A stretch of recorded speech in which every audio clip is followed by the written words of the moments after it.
And wait to see Auntie now. Huh. Just gonna learn today, I ain't gonna lie. Y'all niggas stop playing with me, bro. Gangsta, bro. DThang was once one of the hottest names blazing out of the Bronx drill scene, moving like he had the whole spotlight in a chokehold. But his journey took a sharp turn when he got locked up on a heavy gang indictment that shocked the city. When he finally touched back down, everyone thought he would level up for real. But trouble kept pulling him right back, and before anyone could blink, he crashed out again in Miami, throwing away everything he built, everything he was connected to, even the billionaire doors that were opening for him. The whole situation had the drill world arguing non-stop, especially because the DThang and K-Flock drama wasn't tea, just regular rap tension. This was family heat on full display, the type of beef people whisper about because it cuts way deeper than music.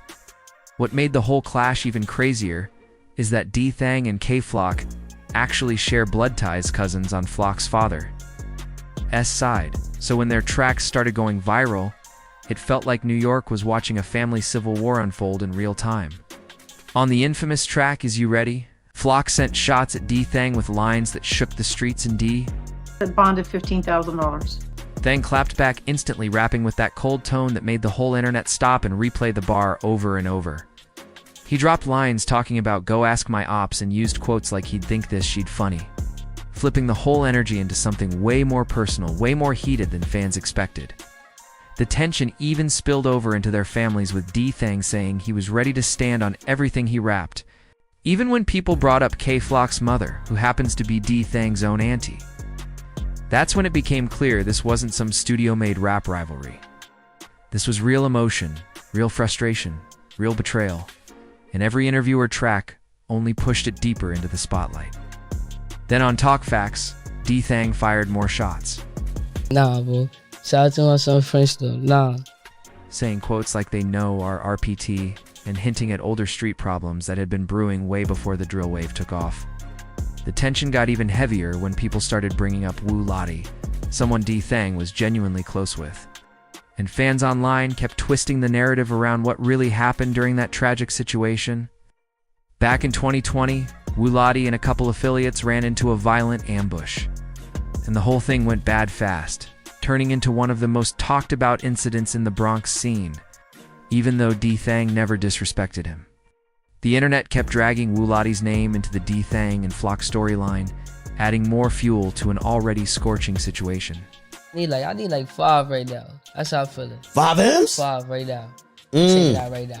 Despite all the chaos surrounding him, DThang still pushed his music, and his On the Radar freestyle skyrocketed past 20 million views, cementing him as a real force in drill, a star who had every tool to take over the game if life didn't keep dragging him sideways. When DThang got locked up back in 2022, everything shifted for him in a way nobody expected. After spending years behind bars, the fall-off hit him hard, like the entire Bronx drill wave moved on without him overnight. All that momentum he once had, the views, the buzz, the energy, it faded fast. And when he stepped back outside, I'm rich now, bro. That's all I know. Like, I'm rich, like a millionaire, bro. That's all I know, bro. That's all I know. the rap checks weren't coming in the same way. Word around the streets was that he allegedly slid back into the trenches trying to make ends meet, because music alone wasn't paying his bills anymore, and that pressure kept stacking on him heavy. Then June 2025 hit, and everything got even messier when DThang got booked in Miami on a gun charge. Getting caught with a piece when you're already a felon is a nightmare situation. But he caught a tiny blessing. The case landed just after his parole ended instead of during it. The state wanted the judge to set his bond at $25,000, trying to keep him in that cell. But the judge surprised everybody and cut it down to $15,000 instead. That meant he only needed $1,500 to walk out. But the crazy part is, he still sat in jail for a few days because his pockets were clearly looking thin, showing just how real his financial falloff had become. After he finally made bail, the momentum still wasn't coming back to him. He dropped just one track in the months following his Miami arrest, and it didn't shake anything nowhere close to the numbers he once pulled when he had the city buzzing. Then September 2025 rolled around, and things got even worse. DThang got booked again in Miami. And this time, the cops said they caught him with over 20 grams of weed and cocaine. And to make the situation more stressful, he was still fighting the gun case from June at the same time. Before this second arrest, DThang was already staring at a possible 15-year sentence on the gun charge alone. Normally, a felon in possession case might hit somebody with 3 to 5 years. But because DThang already served time on a gang indictment, the judge could easily decide to go way harsher this time. Adding drug charges on top of it definitely isn't making his situation look any lighter. And fans online are confused about how someone who once had billionaire connections could fall this far this fast.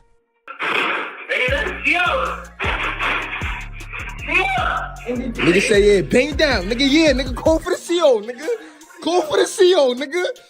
EYGK, nigga, big dog G, nigga. After coming home in 2024, French Montana tapped in with him heavy, even gifting him a shiny Coke Boys chain, which instantly had the internet thinking DThang signed a major deal and walked away with $1 million bag.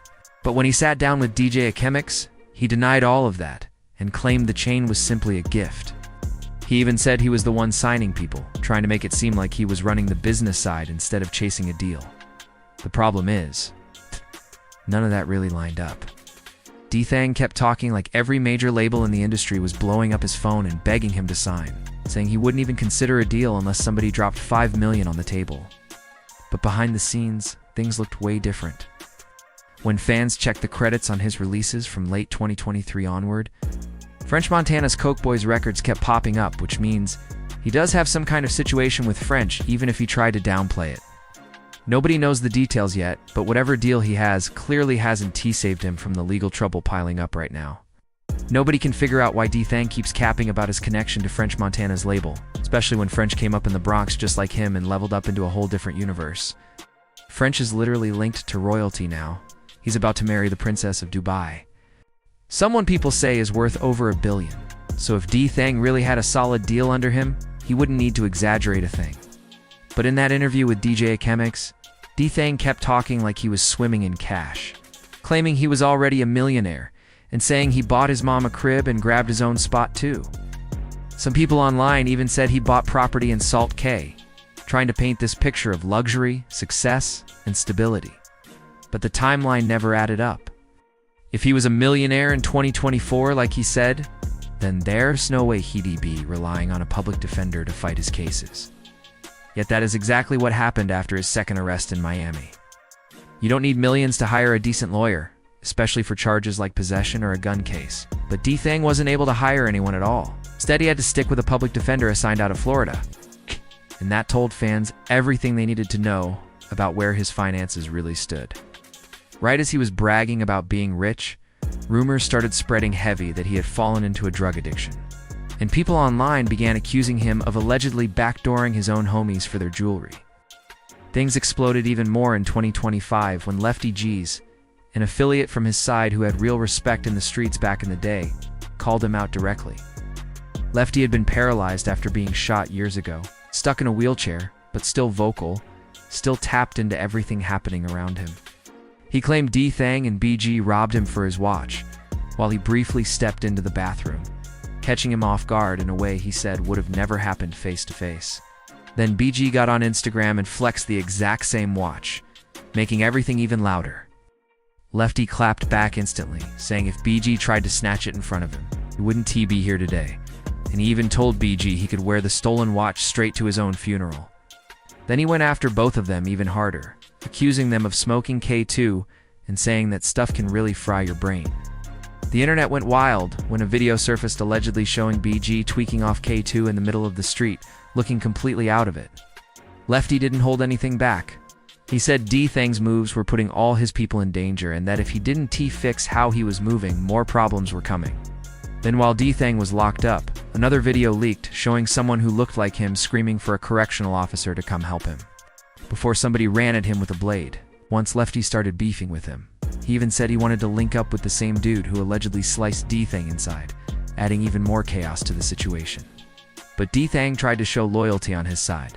He made it clear he was still rocking with BG and refused to drop him, even with everybody online dragging them. That's when Lefty reposted the clip and claimed DThang had been hiding out in Miami because the last time he came to New York, someone almost snatched his chain right off his neck. With all these rumors, all these accusations, and all these videos floating around, people started clowning DThang heavy for being broke, struggling, and caught up in drug talk, and that might be the real reason he hasn't been spotted around French Montana in a long minute. It really looked like DThang and French Montana were locked in for real. Even Lefty G was saying French gave him a legit deal. But if you're battling addiction, moving reckless, and allegedly sneaking your own homies out of their jewelry, a dude like French, who is sitting at the top of the industry, this probably isn't going to keep you close for long. And what makes everything even worse for DThang is that he fumbled an absolutely massive bag back in 2022. A moment that could have changed his entire future if things didn't go left. The police had been trying to take down the YGs for years, long before DThang's wave even started. Back in 2014, they scooped up around 20 members and called the YGs one of the most dangerous crews in New York at the time. Meme was the one running things back then, but he wasn't just directing people. He was allegedly putting in work himself and eventually got hit with charges for killing 2 cab drivers.